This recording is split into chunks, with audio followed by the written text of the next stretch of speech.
Hello everyone! Welcome back to our YouTube channel. So our topic for today will be about properties of operations. So this topic will be under grade 7 level. Before we start, don't forget to subscribe and hit the notification bell icon para lagi kayong updated sa mga videos na ina-upload ko. This is Sir Chad, your Mathalongin mentor. Huwag na natin patagalin, let's start!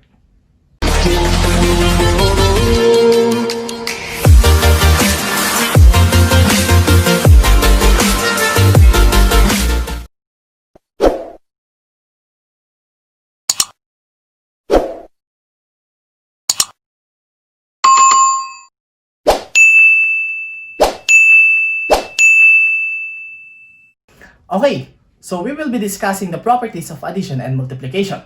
For the first property, this will be the closure property of addition and multiplication.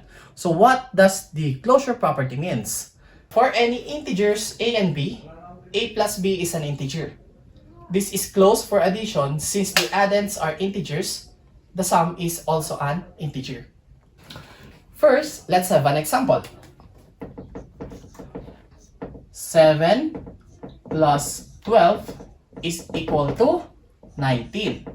So as you can see, when you add two integers, the sum will be an integer. So this is what the closure property means. Another one, negative 13 plus 16 is equal to 3. So negative 13 and 16 are both integers and 3 is also an integer. Next example will be 15 plus negative 18. So the answer will be negative 3. 15 and negative 18 are both integers, therefore the sum is also an integer. Okay, how about the closure property of multiplication? For any integers a and b, a times b is an integer. This is closed under multiplication since the factors are integers, the product is also an integer.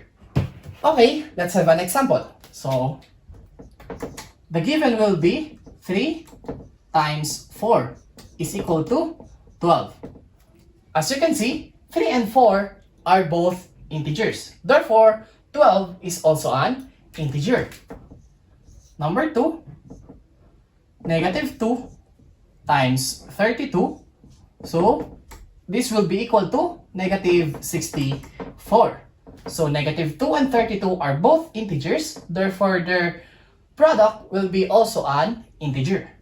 Another one, negative 5 times negative 6 is equal to positive 30. So, negative 5 and negative 6 are both integers, therefore their product is also an integer. So, this is what the closure property of multiplication means.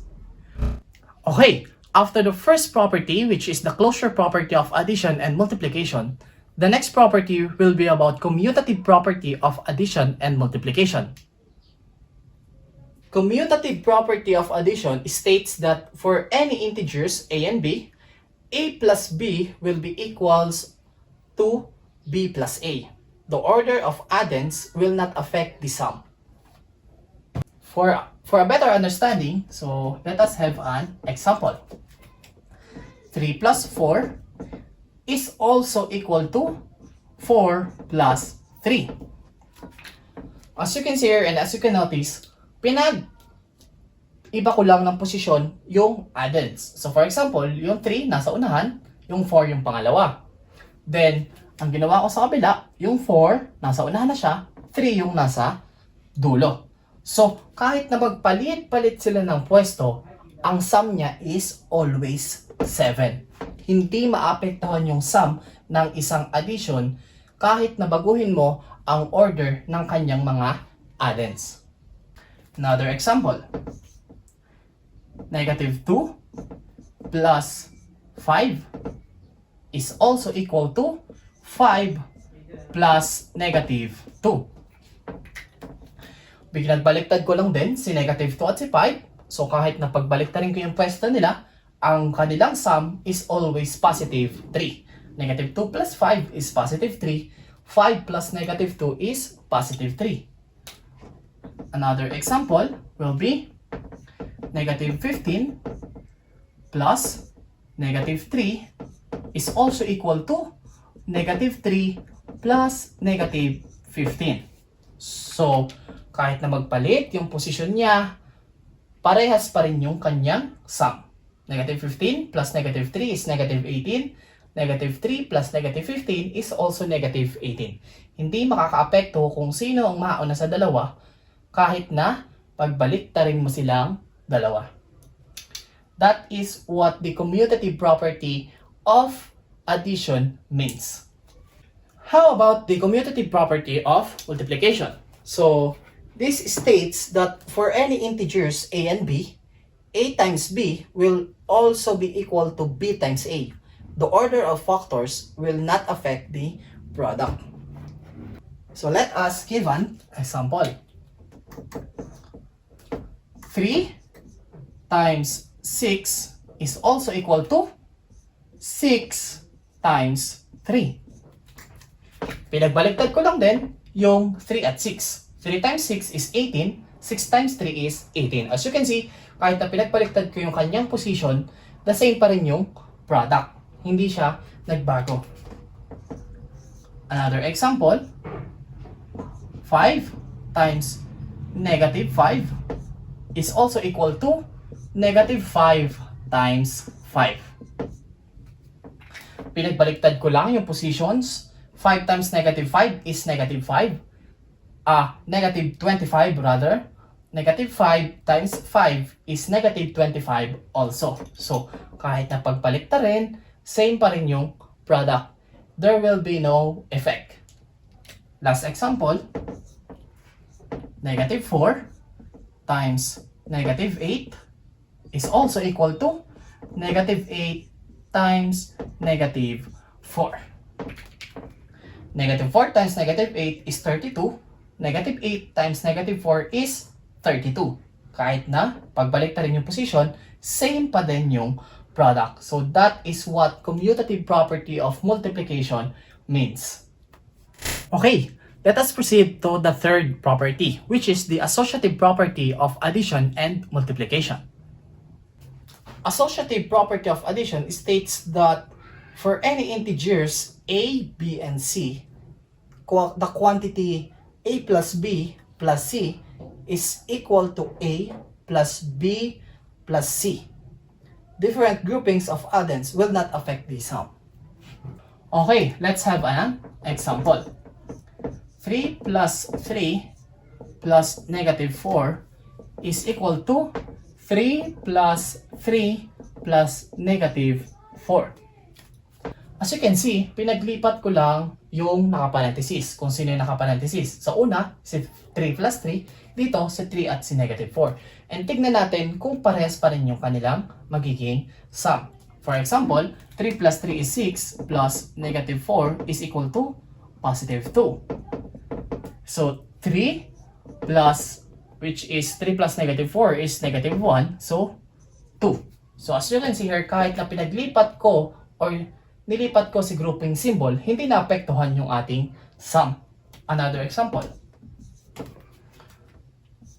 4 plus negative 2 plus 6 is equal to 4 plus negative 2 plus 6.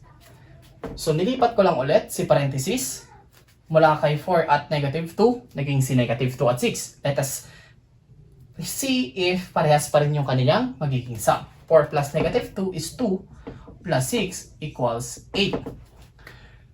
So 4 plus negative 2 plus 6 is 4 and 4 plus 4 is 8. So as you can see here, parehas or equal sila sa isa't isa kahit na nilipat ko si grouping symbol. So that is what the associative property of addition means. So for multiplication, associative property of multiplication states that for any integers a, b, and c, the quantity a times b times c is equal to a times the quantity b times c. Different groupings of factors will not affect the product. So, let us have an example. 4 times 5 times negative 2 is equal to 4 times 5 times negative 2.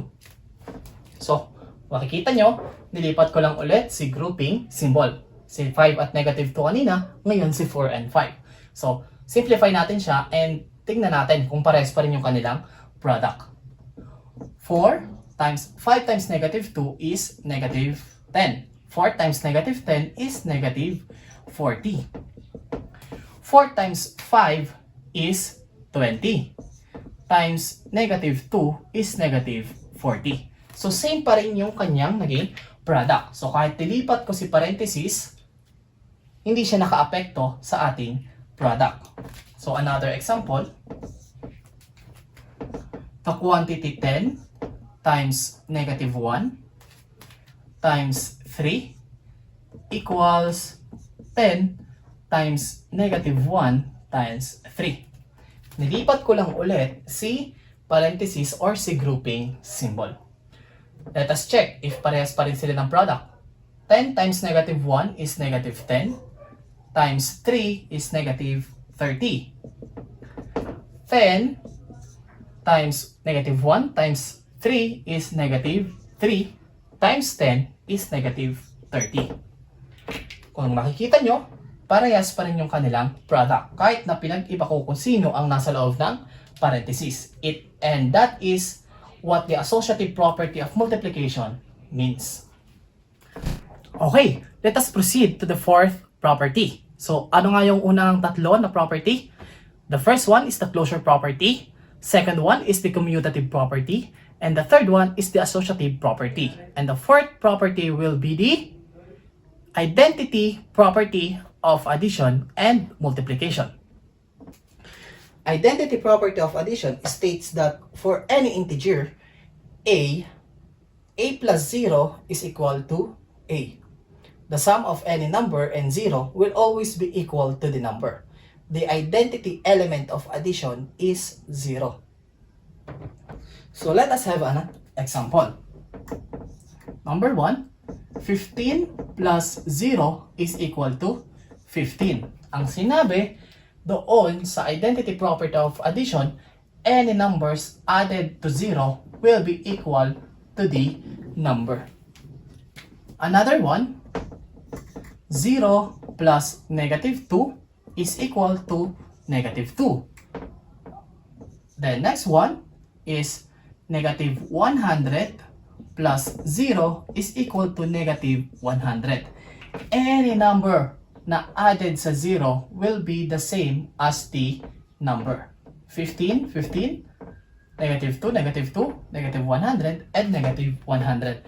Ano naman ang tawag natin sa 0? Then the 0 is what we call the identity element of addition. How about the identity property of multiplication? It states that for any integer a times 1 is equal to a. The product of any number and 1 will always be equal to the number. The identity element of multiplication is 1. Para mas maintindihan, magbibigay tayo ng example. 5 times 1 is equal to 5. Ang sabi sa identity property of multiplication, any number multiplied by 1 is always equal to the number. So 5, equal siya sa 5 kasi multiply nyo siya sa 1. Another one is 1 times negative 10. So equal siya sa negative 10. Negative 10, identity niya is negative 10. Then 3, negative 15 times 1 is equal to negative 15. Kung mapapansin nyo, lahat ng minultiply na number sa 1 is always equal to the number. And based sa identity property of multiplication, 1 is what we call the identity element of multiplication. Okay, let us proceed with the fifth property. The fifth property is additive inverse property, and the multiplicative inverse property. Additive inverse property states that for any integer a plus negative a is equal to 0. The opposite of the given integer is called its additive inverse. The sum of a number and its additive inverse is 0. So para mas maintindihan, let us give an example. 5 plus negative 5 is equal to 0. Positive 5 plus negative 5 is 0. Why? So positive number plus negative number, magsusubtract, then parehas silang 5, so equal siya sa 0. And negative 5 is what we call the additive inverse. So any number added to its additive inverse is always equal to 0. Example number 2, negative 10 plus 10 is equal to 0. Then 10 is the additive inverse of the given number, negative 10. Then number 3, 50 plus negative 50 is equal to 0. And negative 50 is the additive inverse of positive 50. And when you add these numbers, it will be equated to 0, or the sum will be 0. That is what the additive inverse property means. How about the multiplicative inverse property? It states that the reciprocal of the given integer is called its multiplicative inverse. The product of a number and its multiplicative inverse is 1. For example, 8 times 1 over 8 is equal to 1. So 8 multiplied by its reciprocal is equal to 1. Ibig sabihin, any number multiplied by its reciprocal is always equal to 1.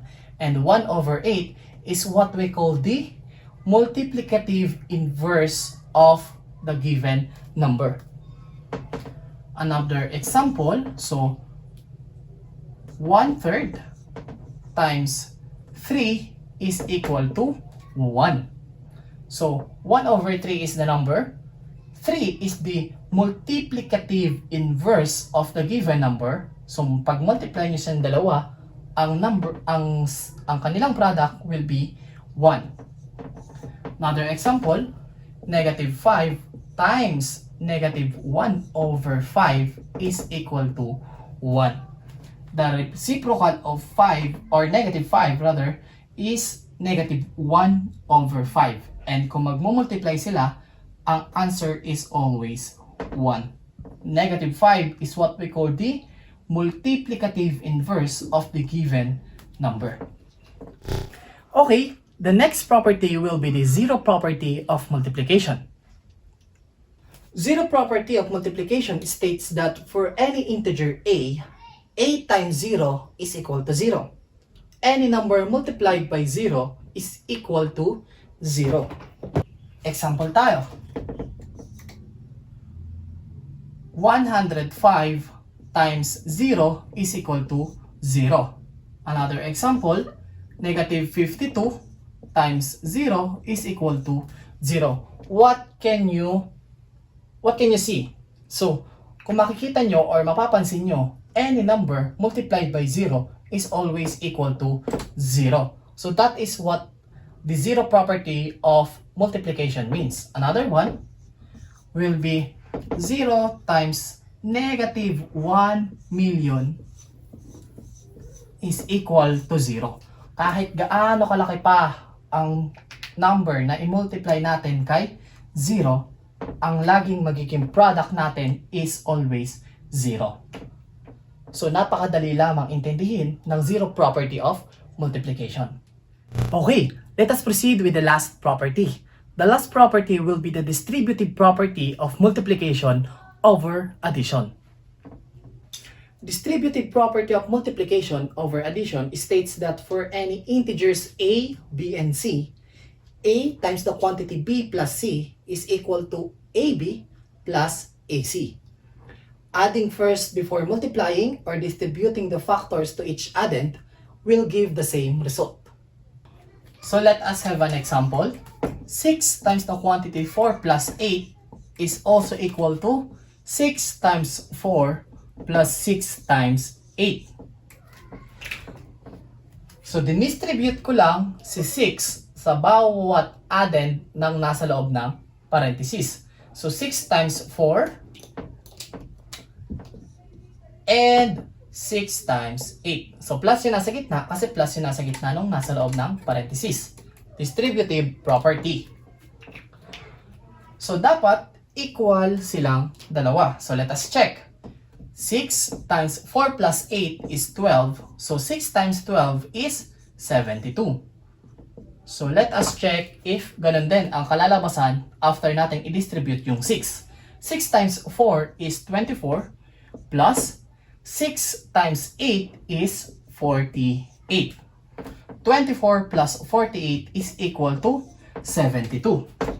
So, kahit na pagplasin muna natin yung nasa loob or i-distribute natin yung 6 sa lahat ng addends ng nasa loob ng parenthesis, so ang magiging sagot natin is always the same or hindi maapektuhan or hindi magbabago yung kalalabasan nating sagot. So that is what the distributive property of multiplication over addition means.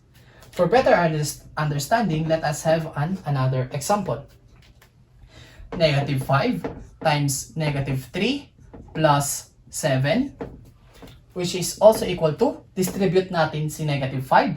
So, negative 5 times negative 3 plus, kasi plus yung nasa loob, negative 5 times 7.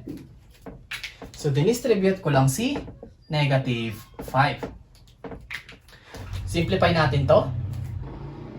Negative 5 times negative 3 plus 7 is positive 4. And negative 5 times 4 is negative 20. Negative times positive is always negative. Negative 5 times negative 3 is positive 15. Negative times negative is positive. Then, negative 5 times 7 is negative 35. Negative times negative is negative times positive is negative.